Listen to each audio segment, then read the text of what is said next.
To create a region of interest, log in to the Illustra Web Gui. The default username is admin. Select Setup from the web interface banner and navigate to Events and Actions and Analytics.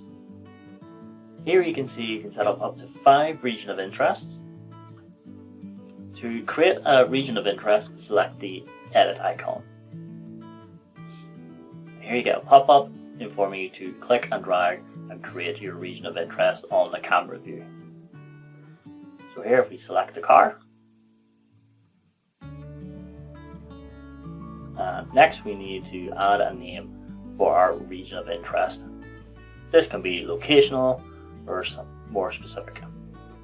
After selecting add, you can see that our region of interest is automatically enabled. This can be disabled at any time by clicking the button, and we also have our delete button to delete our region of interest.